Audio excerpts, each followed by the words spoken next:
चलो हम आज फोर्स के बारे में पढ़ेंगे। फोर्स के बारे में, क्योंकि हम कहाँ तक पढ़े थे, एक्सेलरेशन तक, जो एक चैप्टर थे रेस्ट एंड मोशन का, मोशन चैप्टर का था। आज हम किसकी शुरुआत करेंगे, फोर्स की, क्योंकि सबसे पहले बात आए थे रेस्ट, फिर मोशन, फिर आए थे डिस्टेंस डिस्प्लेसमेंट, फिर उससे आए थे स्पीड वेलोसिटी, फिर उससे आए थे एक्सेलरेशन, और एक्सेलरेशन से क्या आते हैं, फिर फोर्स आते हैं, इसके बाद आते हैं फोर्स। तो वो फोर्स होते क्या हैं ये जानना है सबसे पहले, कि फोर्स को नॉर्मली जान लें कि फोर्स क्या होते हैं, फिर उसका टाइप देख लें, फिर फॉर्मूले सब देखेंगे। तो पहले तो हम समझ लें कि फोर्स नॉर्मल कंडीशन में क्या कह सकते हैं इसको, ये चीज़ें। तो लेट अस सपोज कि कहीं पे कोई चीज़ रखा हुआ है, कहीं पे कोई चीज़, let us suppose this is placed at this position. ये कोई ऑब्जेक्ट है, ये रखे हुए हैं, कोई भी ऑब्जेक्ट हो सकते हैं। तो इसको अगर मैं डिस्प्लेस करूँ यहाँ से, तो force, let us suppose this be at a table, ये टेबल पे रखे हुए हैं, तो इसको अगर डिस्प्लेस करूँ तो फोर्स लगाना पड़ेगा, फोर्स लगाना पड़ेगा। तो ये चीज़ें जनरली पुश या पुल है, जैसे कि हम किसी दरवाजे को खोलते हैं, ठीक, तो खोलते हैं तो पुश या पुल करते हैं, तो ये चीज़ें लगानी मतलब फोर्स होते हैं। नॉर्मल कंडीशन में ये बेसिक यही होते हैं। तो फोर्स इज पुश और पुल, ठीक है भाई, फोर्स इज पुश और पुल। तो हम इसे लिख लेते हैं पहले। हमारा चैप्टर फोर्स एंड एक्सीलरेशन है, या फोर्स कह लो, जो कुछ भी।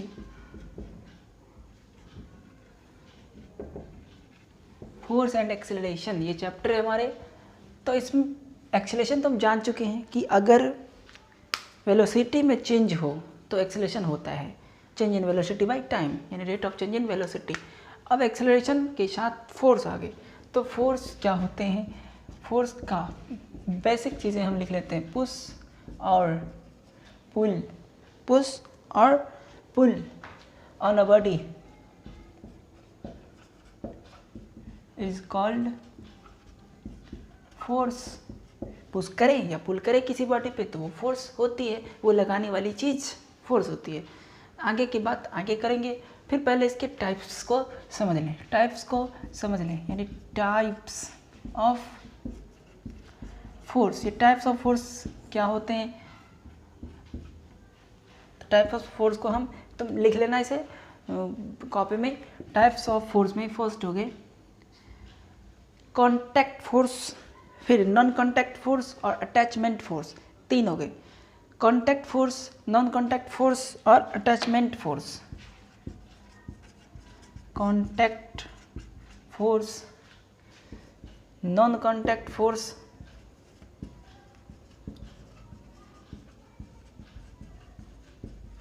इसको फील्ड फोर्स भी कहते हैं, फील्ड फोर्स भी कहते हैं।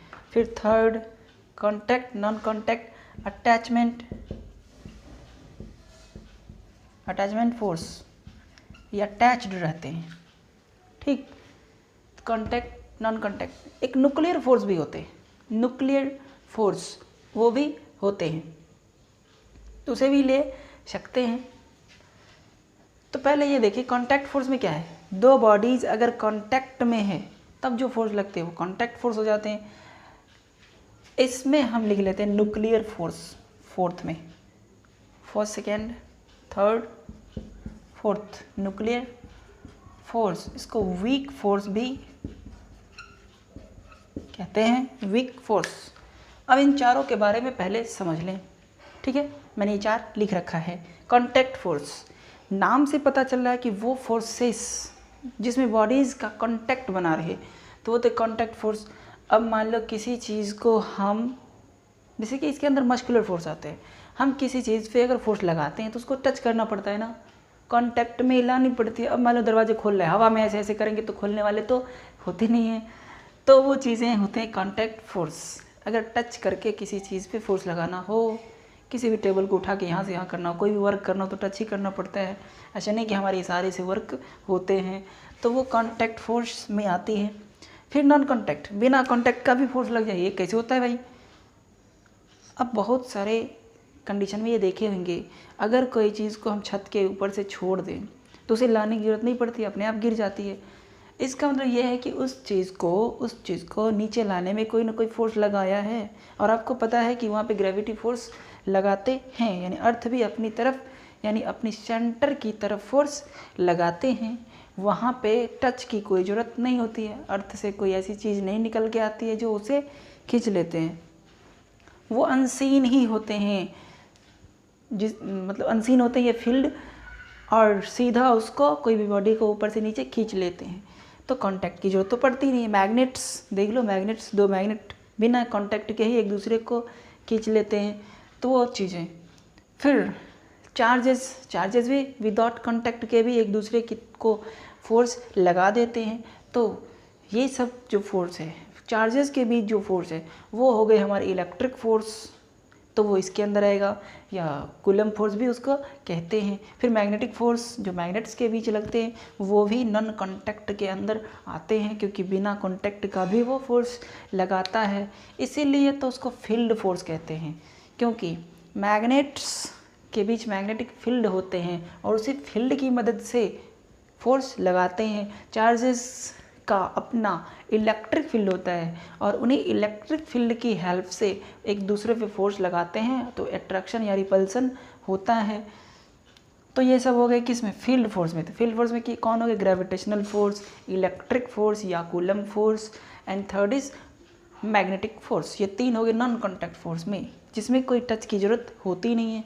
अटैचमेंट फोर्स, अब मान लो जैसे कि हम बचपन में खेलते हैं कि कोई डब्बे है बना लिया, उसमें रस्सी बांध दिया, और फिर उस रस्सी को पकड़ के खींचते हैं डब्बे को, तो वो क्या होता है, हम तो उस डब्बे के कांटेक्ट में है ही नहीं, यहाँ पे कोई फील्ड फोर्स भी तो है नहीं, फिर भी हमारे हाथ यहाँ पे और डब्बे कहीं नीचे में है, फिर भी वो डब्बे हमारे साथ खींचे चले आते हैं। तो यहाँ पे फोर्स लगाने वाले बीच में अटैच्ड है, कौन, तो रोप, रस्सी जो है वो। तो हम यहाँ पे रस्सी पे फोर्स लगाते हैं, और रस्सी वहाँ पे फोर्स डब्बे पे लगाता है, बॉक्स पे लगाता है। तो ऐसे टाइप से अटैच्ड है ना हमारे और बॉक्स के बीच में एक रोप। तो इस तरीके से जो अटैच्ड है, जैसे कि एक गाड़ी ख़राब हो गया और दूसरी गाड़ी को अटैच कर दिया, एक गाड़ी ख़राब हो गया, दूसरी गाड़ी को बीच में रस्सी अटैच करके खींचा जा रहा है, तो वो हो गए रस्सी के द्वारा अटैचमेंट फोर्स हो गया ये, क्योंकि बीच में अटैच्ड है और दूसरे पे फोर्स लगाया जा रहा है रोप की मदद से। यहाँ पे स्प्रिंग भी हो सकते हैं, नहीं, स्प्रिंग फोर्स भी हो सकता है, स्प्रिंग की मदद से भी ये फोर्स लग सकते हैं। पेन में भी ऐसे होते हैं ना, स्प्रिंग होते हैं, तो वहाँ पे भी स्प्रिंग फोर्स यानी कि अटैच फोर्स लगते हैं। न्यूक्लियर फोर्स, आपने सुना होगा एटम होते हैं, एटम के अंदर there is a nucleus and in the nucleus there are proton and neutron. तो ये प्रोटॉन और न्यूट्रॉन के बीच फोर्स लगते हैं, प्रोटॉन और न्यूट्रॉन के बीच फोर्स लगते हैं, जो न्यूक्लियर फोर्स कहलाते हैं। This is very short range force, एकदम बहुत कम डिस्टेंस में ही ये फोर्स लगा पाता है। थोड़ा सा डिस्टेंस बढ़ता है कि ये फोर्स हो जाता है गायब। 10⁻⁻15 मीटर के रेंज में जब डिस्टेंसेस रहती है, तब जाके वो फोर्स लगते हैं। 10⁻⁻15, इतने कम डिस्टेंस अगर प्रोटॉन या न्यूट्रॉन या न्यूट्रॉन कोई भी दो के बीच फोर्स ये लगते हैं, तो ये शॉर्ट रेंज फोर्स है। कुछ ही थोड़ा सा डिस्टेंस बढ़ा, 10⁻⁻13 भी हो गया ना, तो वो फेल हो जाता है। इसीलिए इसको कहते हैं वीक फोर्स। तो ये हो गए हमारे टाइप्स ऑफ फोर्स, जिसमें हम बारी बारी से समझ सकते हैं इसको कि कौन क्या होते हैं। तो फर्स्ट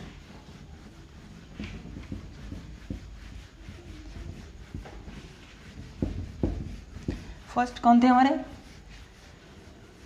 कॉन्टैक्ट फोर्स। फर्स्ट कौन थे, कॉन्टैक्ट फोर्स। द फोर्स, लिख लो, the force which acts on the body due to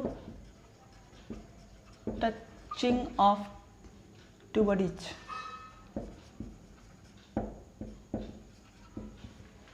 इसके अंदर कौन सी फोर्स आएगा, कॉन्टैक्ट फोर्स के अंदर मस्कुलर फोर्स,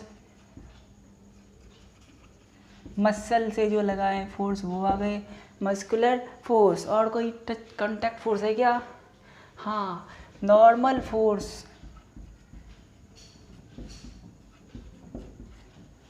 ये हो गया हमारे कांटेक्ट फोर्स के अंदर। फ्रिक्शनल फोर्स भी होता है, हाँ एक और फ्रिक्शनल फोर्स, ये सब आते हैं इसके अंदर। फ्रिक्शन भी, दो बॉडी के सरफेस टच में रहेगी तब ना फ्रिक्शन लगते हैं, तो फ्रिक्शनल फोर्स भी यही होती है। नॉर्मल फोर्स, एक बॉडी पे अगर दूसरा बॉडी रखा होता है तो वो दूसरे बॉडी फर्स्ट बॉडी को दबाते हैं ड्यू टू ग्रेविटी, दबाते हैं ना। तब तो कभी कभी अगर कमज़ोर बॉडी पे ज़्यादा वेटेड बॉडी रख दिया तो वो टूट जाते हैं। इसका मतलब है कि ये जो फोर्स लगती है आपस में वो नॉर्मल फोर्स होते हैं। जैसे कि हम मान लो ये ऐसे कोई टेबल है, ये रहा, मान लो ये है, इस पर ये रख दिया तो इसकी जो इस पर जो ग्रेविटी खींच रही है फोर्स वो m इंटू जी होती है, इसकी मास इंटू जी ग्रेविटेशनल एक्सेलरेशन। तो इतनी फोर्स इस हैंड पे लगता है, तो हैंड भी इसको ऊपर की तरफ फोर्स उतना ही लगाता है जितना ये लगाता है, उतना हैंड भी लगाता है। ये जितना लगाता है हैंड पे उतना ही हैंड लगाता है इस पे। तो हैंड जो लगाता है इस पे ऊपर की तरफ वही होते हैं नॉर्मल फोर्स। ठीक, कांटेक्ट फोर्स के अंदर ही आते हैं मस्कुलर फोर्स जो मसल से लगाते हैं। ये सब हो गए हमारे। अब मस्कुलर फोर्स तो पता ही है ना, ठीक। मस्कुलर फोर्स में मसल से जो लगाते हैं, नॉर्मल फोर्स, फ्रिक्शनल फोर्स, ये तीनों के बारे में भी अब जानना पड़ेगा हमें क्या होता है।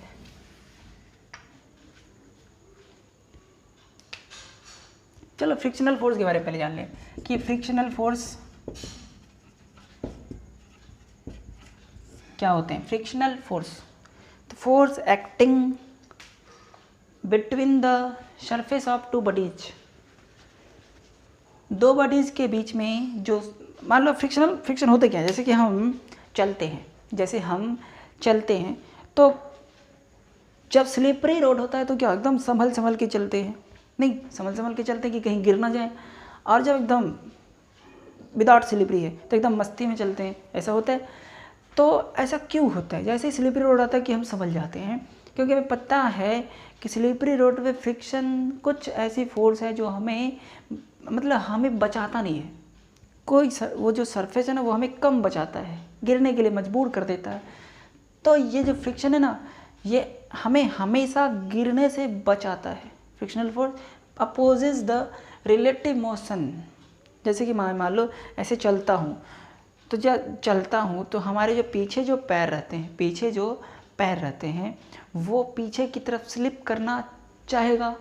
कभी भी कोई चीज़ पीछे की तरफ स्लिप करना चाहेगा तो फ्रिक्शन क्या होते हैं, आगे की तरफ लग के उसको स्लिप करने से बचाता है। फिर आगे वाला पैर आगे स्लिप करना चाहेगा तो फ्रिक्शन पीछे लग के फिर उसको बचा लेता है। तो फ्रिक्शनल फोर्स क्या होता है? फ्रिक्शनल फोर्स होता है विच अपोजेस रिलेटिव मोशन। तो व्हेन वी स्लिप्स, ऐसा कहते हैं, व्हेन वी स्लिप्स और try to slip on another body या another surface, when we slip or try to slip on another surface, then opposite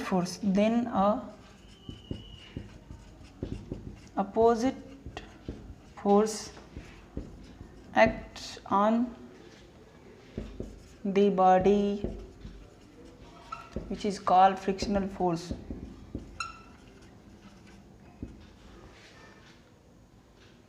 Which is called frictional force. हालांकि frictional force का detail हम 11th में पढ़ते हैं तो इसलिए मैं ज़्यादा डिटेल यहाँ पे बात नहीं करूँगा। तो व्हेन वी स्लिप, जब हम स्लिप करना चाहते हैं या स्लिप करते हैं या स्लिप करने की कोशिश करते हैं तो अनदर फोर्स किसी अदर सरफेस पे, on another surface, then opposite force acts on the body. जो कोई भी बॉडी स्लिप करना चाह रहा है उस पर अपोजिट फोर्स लगता है। स्लिप आगे करना चाहता है तो फोर्स पीछे लगता है, तो वही फोर्स होता है which is called frictional force. अगर मान लो ये टेबल है, ये बॉडी है, ये इधर स्लिप कर रहा है, स्पीड इसकी इधर है, स्पीड इसकी आगे है, स्पीड उसकी आगे है, तो स्लिप इधर कर रहा है तो फ्रिक्शन इधर की तरफ लगेगा, फ्रिक्शन पीछे यानी फ्रिक्शनल फोर्स पीछे लगेगा, ठीक है। तो फ्रिक्शनल फोर्स अपोजेज मोशन, यानी मोशन जिधर होती है ना, मोशन जिधर होती है उसके अपोजिट में लगता है, तो फ्रिक्शन अपोजेज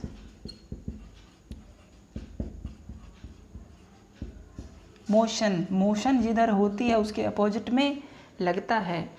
तो बात यह है कि ये मोशन को अपोज भी करता है और मोशन को मतलब हेल्प भी करता है। जैसे कि कोई चीज़, गाड़ी या साइकिल रुका है तो स्टार्ट करने के बाद वो चलता है फ्रिक्शन के कारण ही, फ्रिक्शन नहीं रहेगा तो एक ही जगह स्लिप करते रहेगा। हाँ, और मान लो कोई गाड़ी चलता हुआ है, चल रहा है, फ्रिक्शन अगर नहीं रहेगा तो वो कभी रुकेगा ही नहीं। तो जब चलता हुआ है ब्रेक लगाते हैं तो रुकता है, तो वो रुकता है फ्रिक्शनल फोर्स के अपोज करने के कारण। जैसे ब्रेक लगाते हैं तो फ्रिक्शनल फोर्स पीछे की तरफ लगता है और फिर उसको रोक लेता है। अगर ये फ्रिक्शनल फोर्स अपोज नहीं करता तो ब्रेक लगाने पे रुकता नहीं। अगर ये फ्रिक्शनल फोर्स हेल्प नहीं करता तो चल रुकने के बाद चलता नहीं। तो ये चीज़ें, इसका मतलब है कि फ्रिक्शन कभी हेल्प भी करता है, कभी क्या, हमेशा हेल्प करता है।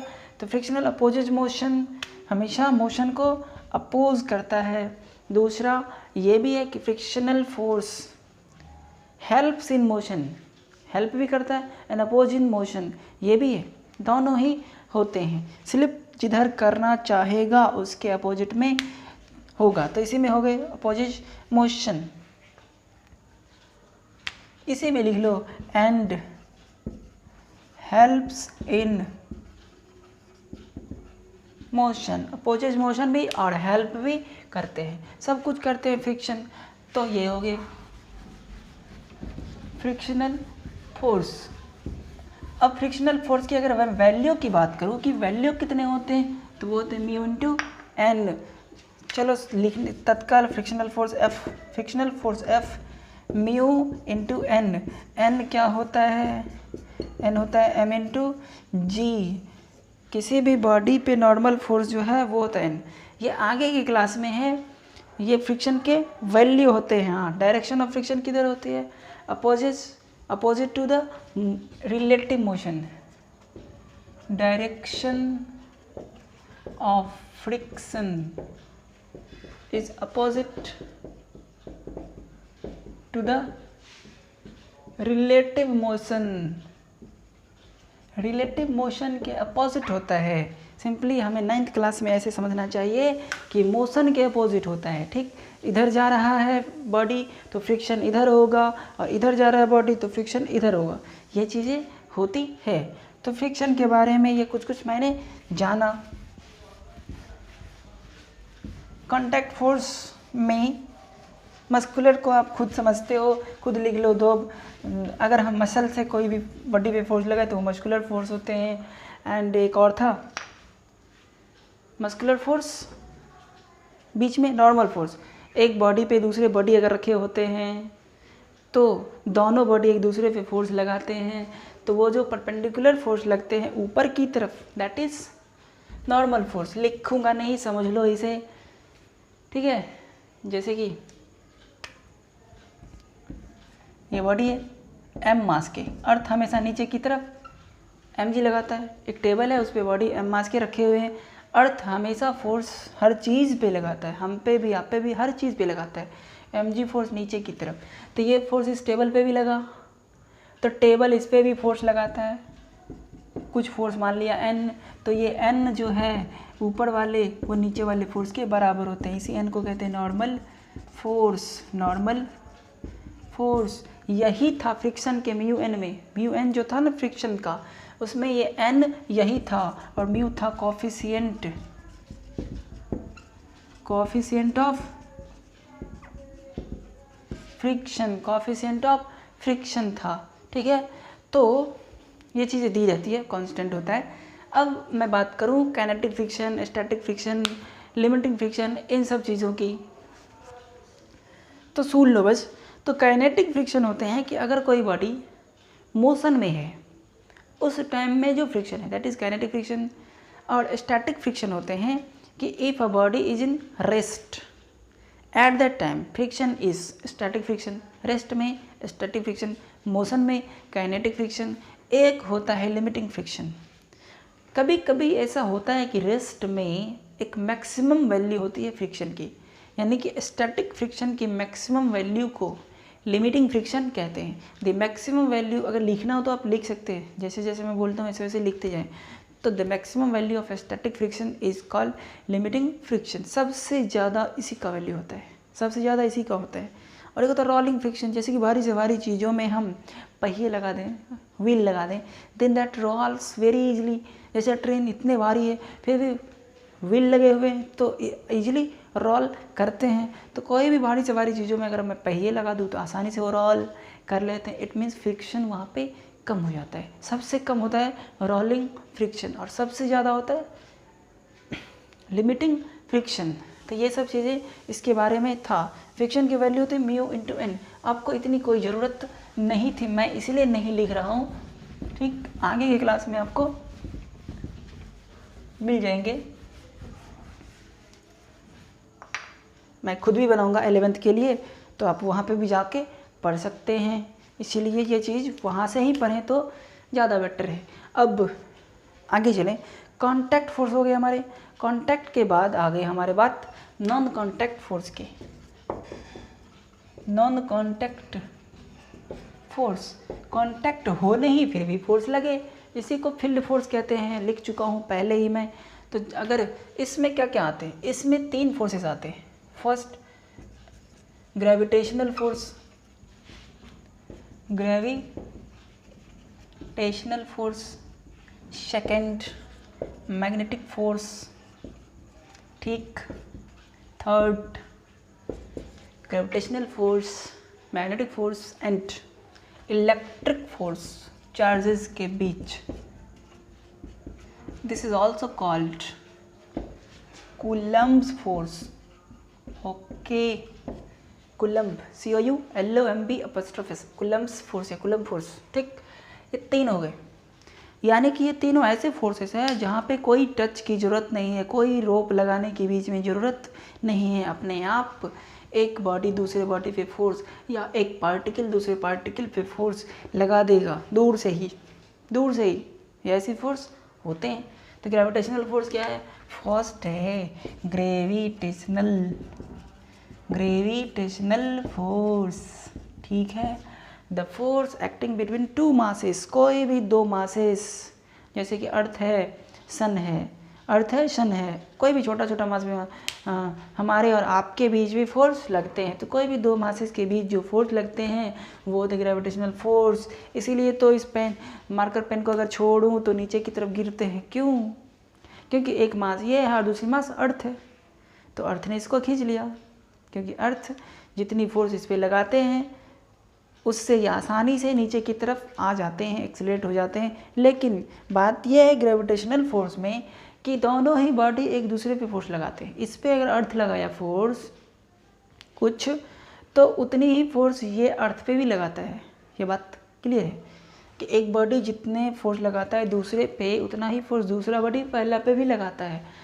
बट डिफरेंस ये है कि जब इस पे लगाया फोर्स तो ये छोटा मास था, इसीलिए वो अट्रैक्ट हो गया। बट जितनी फोर्स इसने लगाया उस पर, उससे अर्थ को कोई भी इफेक्ट पड़ा ही नहीं। ये चीज़ें होती है। तो किसी चीज़ें पे उस फोर्स का असर दिखता है और किसी चीज़ पे नहीं दिखता है। लेकिन 2 मासेस के बीच फोर्स लगते हैं और उसी को ग्रेविटेशनल फोर्स कहते हैं। Force acting between 2 masses, force acting between 2 bodies या masses is called gravitational force। Okay, gravitational force हो गए, ठीक। इसकी एक चैप्टर ग्रेविटेशनल फोर्स की चैप्टर हमारे 9th क्लास में भी है और 11th में भी है। तो इसकी भी ज़्यादा बातें तो करूँगा नहीं, बस नाम ले लिया हमने। तो ग्रेविटेशनल फोर्स हो गए। ग्रेविटेशनल फोर्स के फार्मूले होते हैं, दो मासेस है तो दो मासेस के बीच फॉर्मूले तो होगा ना, तो Gm1 × m2/r²। दो मासेस, एक ये हो गया और दूसरा ये हो गया, और दोनों के बीच की डिस्टेंस, ये मास m1 ये मास m2, G कांस्टेंट है। ठीक, दो मासेस है, दोनों के बीच की सेंटर से डिस्टेंस r है जिसका स्क्वायर है। G का वैल्यू है 6.67 10⁻11 न्यूटन मीटर स्क्वायर पर kg स्क्वायर। ठीक है, इसकी फिक्स वैल्यू है जो यहाँ पे यूज होगा। तो इस तरीके से हम ग्रेविटेशनल में और भी डिटेल करेंगे। तो अभी पता चला कि दो मासेस के बीच फोर्स लगते हैं तो वो ग्रेविटेशनल फोर्स होते हैं, जिसमें दोनों ही बॉडी एक दूसरे पे क्या होते हैं, इक्वल एंड अपोजिट फोर्स लगाते हैं। इक्वल एंड अपोजिट फोर्स लगाते हैं, ये लगाए इस पे तो ये लगाते हैं इस पे, दोनों ही F1 F2 मान लो, तो यहाँ पे F1 F2 क्या होगी, बराबर ही होते हैं लेकिन अपोजिट होते हैं। F1 बराबर -F2, इट मीन्स दोनों अपोजिट में होते हैं और मैग्नीट्यूड बराबर होते हैं। ठीक है, तो अब चलते हैं हम कौन सी फोर्स के बारे में, इलेक्ट्रिक फोर्स। सेकंड कौन था, magnetic force. Second is magnetic force. दो मैग्नेट के बीच में जो फोर्स लगे वो होते हैं magnetic force. The force acting between two magnets, between two magnets is called magnetic force. समझ में आए क्या, the force acting between two magnets is called magnetic force. तो मैग्नेटिक फोर्स होते हैं। आपको मैग्नेट के बारे में कुछ कुछ पता होगा कि भाई दो पोल होते हैं, north pole and south pole. North के बीच रिपल्सन, साउथ के बीच रिपल्सन, नॉर्थ साउथ के बीच attraction. It means like pole के बीच रिपल्सन और अनलाइक के बीच अट्रैक्शन। ठीक है ना। तो अगर मैं मान लो यहाँ पे बता दूँ थोड़ा कुछ, एक इंड पे नॉर्थ पोल होते हैं, एक इंड पे साउथ पोल होते हैं। ठीक है, ठीक। दूसरी मैग्नेट लूँ, ये रहा दूसरा मैग्नेट, यहाँ पे मैंने नॉर्थ पोल ले लिया, यहाँ पे साउथ ले लिया, चलो कोई बात नहीं। तो नॉर्थ साउथ, ये इस पे लगाएगा इधर, इस पे लगाएगा इधर, तो यहाँ पे क्या हो जाएगी, अट्रैक्शन। मैं डायरेक्ट बता रहा हूँ, अपोजिट है ना, एक नॉर्थ एक साउथ, एक नॉर्थ एक साउथ अगल बगल में हो तो अट्रैक्शन होगी। और अगर यहाँ नॉर्थ है यहाँ साउथ है, फिर दूसरे का यहाँ भी नॉर्थ है यहाँ साउथ है, तो इस पर फोर्स इधर और इस पर फोर्स इधर, तो दोनों में क्या हो जाएगी, रिपल्सन हो जाएगी, रिपल्सन हो जाएगी। तो लाइक पोल के बीच लिख लो properties of magnet, properties of magnet होगा ये, तो लिखो properties of magnet. Like poles repel and unlike pole attract each other. ठीक। अब बात यह है कि मैग्नेटिक फील्ड एक लाइन भी होती है। मैग्नेटिक फील्ड, ये नॉर्थ है ये साउथ है, तो नॉर्थ से मैग्नेटिक फील्ड निकलते हैं और साउथ में जाते हैं, नॉर्थ से निकल के साउथ की तरफ जाते हैं, फिर अंदर में साउथ से नॉर्थ, नॉर्थ से निकला, नॉर्थ से ऐसे निकला साउथ में जाता है। मैग्नेटिक फील्ड लाइन कहते हैं इसको क्या कहते हैं, मैग्नेटिक फील्ड लाइंस, जो नॉर्थ से निकलता है साउथ में जाता है, फिर अंदर में साउथ से नॉर्थ की तरफ, यानी क्लोज्ड लूप में होता है magnetic field line. It lies in closed loop. थोड़ा थोड़ा करके मैं सब कुछ बता रहा हूँ, तो ये भी चलो यहीं पे बंद करता हूँ इसको भी। तो ये मैग्नेटिक फोर्स हो गए। अब मैग्नेटिक फोर्स के बाद इलेक्ट्रिक फोर्स की बात करूँ तो वो क्या होते हैं, दो चार्जेस के बीच फोर्स लगते हैं, the force acting between two charges. तो थर्ड इज इलेक्ट्रिक फोर्स। तो what is this electric force, force acting between two charge particle, तो ये होते हैं electric force. Force acting between charged particle is called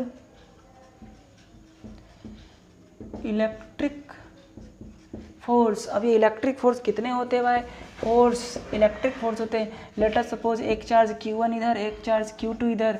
Q किसके लिए use कर रहा हूँ, Q यूज़ कर रहा हूँ मैं चार्ज के लिए, ये भी चार्ज है, दोनों चार्ज। इलेक्ट्रॉन प्रोटॉन सुने होंगे ना, सुने होंगे आप, इलेक्ट्रॉन प्रोटॉन जो एटम में होते हैं, तो वही इलेक्ट्रॉन प्रोटॉन चार्ज होते हैं। तो एक पॉजिटिव चार्ज होता है, एक नेगेटिव चार्ज होता है। ये कोई भी हो सकते हैं, पॉजिटिव भी हो सकते हैं, नेगेटिव भी हो सकते हैं, कोई भी हो चलेगा।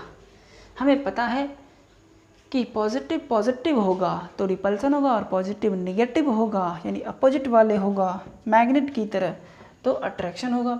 तो फोर्स जो अट्रैक्शन में होगी वो कितना होगा, तो वो होता है Q1 इंटू Q2 बाय दोनों के बीच डिस्टेंस का स्क्वायर, जहाँ पे K का वैल्यू है 9 इंटू 10⁹ न्यूटन मीटर स्क्वायर पर कूलम्ब स्क्वायर पर C स्क्वायर, मतलब C मतलब कूलम्ब स्क्वायर। K का वैल्यू ये है, Q1 Q2 चार्ज है और दोनों के बीच की डिस्टेंस है, फिर इलेक्ट्रिक फोर्स है। प्रॉपर्टीज में लिख लो, प्रॉपर्टीज ऑफ इलेक्ट्रिक फोर्स। तो like charges attract each other, like charges attract, like charges repel each other, like charges repel each other and unlike charges attract each other. Like मतलब क्या, दोनों positive हो या दोनों निगेटिव हो। Unlike मतलब क्या, एक पॉजिटिव और दूसरा निगेटिव हो। तो अपोजिट वाला होगा अगर तो अट्रैक्शन होगा, वरना रिपल्सन हो जाएगा। और कितनी अट्रैक्शन या रिपल्सन होगा, इस फॉर्मूले के हिसाब से बाकी चीज़ें आपको ये मिलेगी 12th में, या मेरे 12th के वीडियो को देख लें आप, इलेक्ट्रोस्टैटिक, उसमें कूलम्ब फोर्स की जो होगी ना, कूलम्ब फोर्स का जो भी लेक्चर होगा उसे देखें। अब बात ये रहा, इसके बाद हमारे कौन बचे, हमारे नॉन कॉन्टैक्ट में ग्रेविटेशनल हो गए, इलेक्ट्रिक फोर्स हो गए, मैग्नेटिक फोर्स हो गए, तीनों हो गए। अब बात ये हुई मैग्नेटिक फोर्स में भी एक चार्ज जो दूसरी चार्ज पे फोर्स लगाती है वो इक्वलेंट अपोजिट ही होते हैं, इक्वलेंट अपोजिट होते हैं मैग्नेट की तरह, इक्वलेंट अपोजिट। तो ठीक है, ये हमने समझा। अब कौन सा बचा, थर्ड कौन सा था, अटैच्ड फोर्स, यानी कि रस्सी लगा के किसी चीज़ को खींचे तो वो थी अटैचमेंट फोर्स। तो हमारे थर्ड वाले में थे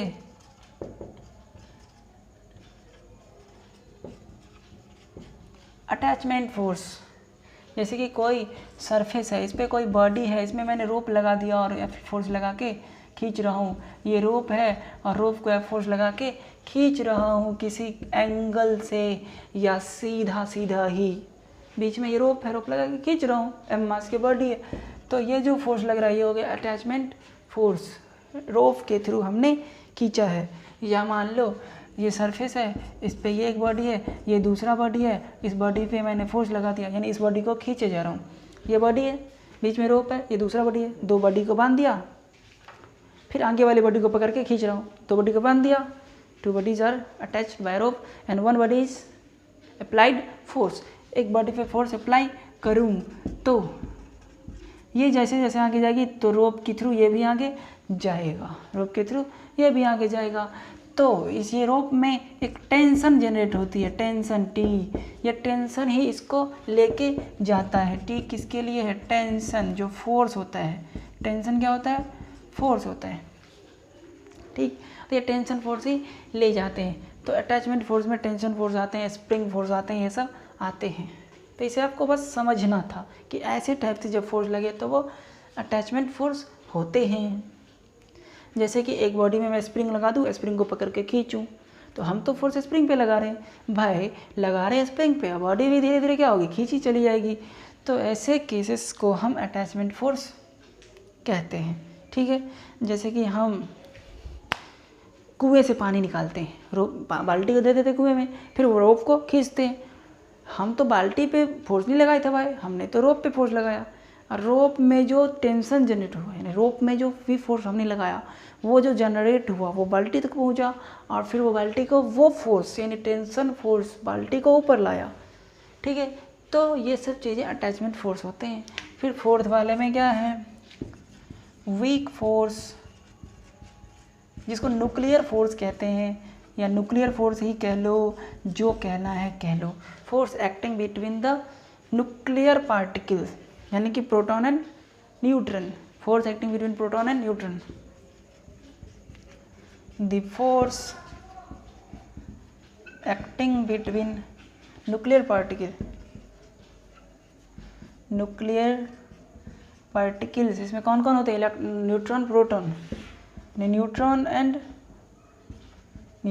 and proton, proton plus neutron zero, N zero मतलब न्यूट्रॉन, एन ऊपर जीरो मतलब न्यूट्रॉन, क्योंकि न्यूट्रॉन की तो चार्ज होते नहीं है, नो चार्ज, इलेक्ट्रॉन के नेगेटिव चार्ज, प्रोटॉन के पॉजिटिव चार्ज।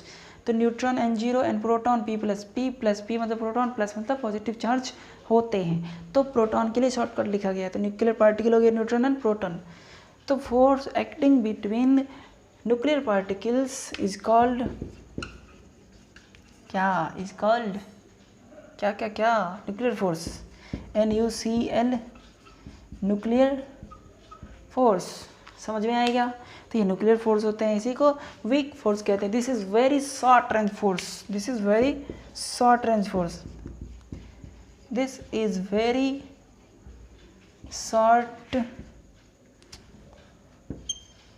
Range force. थोड़ा सा भी डिस्टेंस बढ़ा कि बस कोई फोर्स नहीं लगता है, इसीलिए इसको शॉर्ट रेंज फोर्स कहते हैं। तो ये हो गया हमारे थोड़ा सा रिव्यू, मैंने क्विक रिव्यू करा और समझा कि ये सब फोर्सेस क्या होती है। बट आगे तो हमें पढ़ना है अपने फोर्स की जो स्टडी है आगे क्लास 9th में, वो चीज़ें। तो आगे चलते हैं, अब सारे हो गए टाइप ऑफ फोर्स में, ये सब हो गए।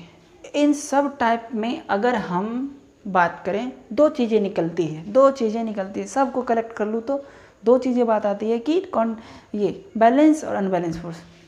कॉमन वे में हम फोर्स को बैलेंस फोर्स और अनबैलेंस फोर्स के तरीके से बांट सकते हैं। न्यूमेरिकल बनाने टाइम में ये दो चीज़ें आ सकती है, बैलेंस या अनबैलेंस।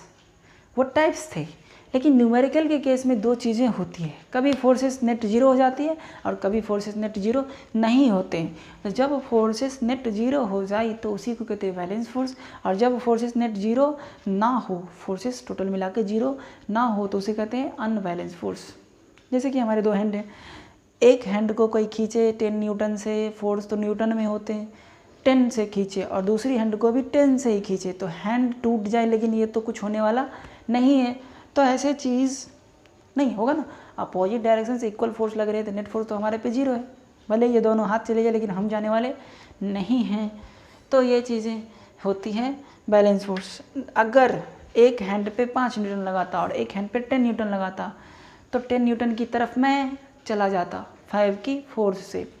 तो यही है बैलेंस और अनबैलेंस की कहानी। तो थोड़ा अभी तो सुनानी पड़ेगी इस कहानी को।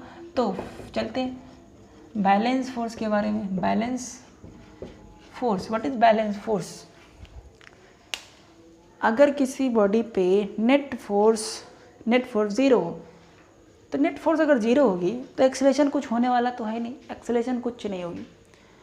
If a force does not produces any acceleration then that force is called balance force. अगर कोई फोर्स लग तो रहा है लेकिन एक्सेलरेशन प्रोड्यूस नहीं कर रहा है, तो वो जितने भी फोर्सेस है वो मिला के ओवरऑल कहलाएंगे balance force.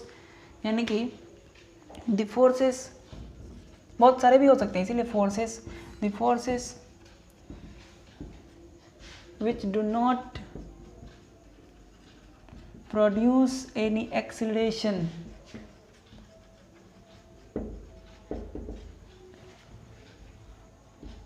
Is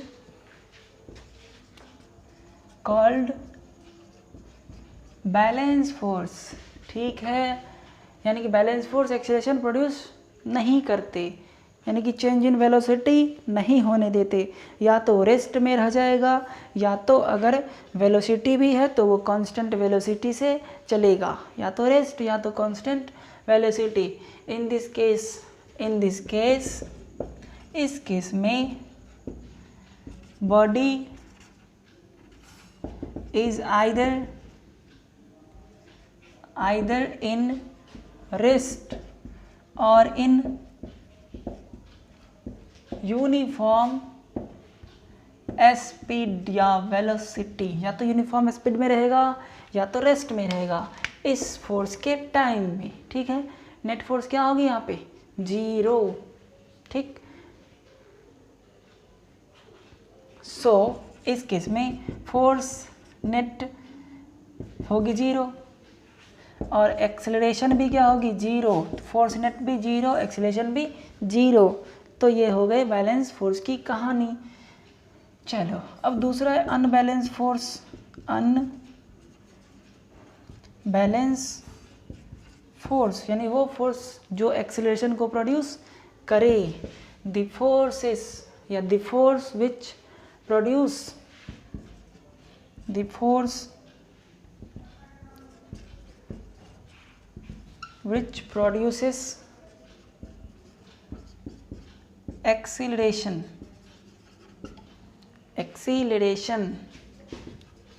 in a body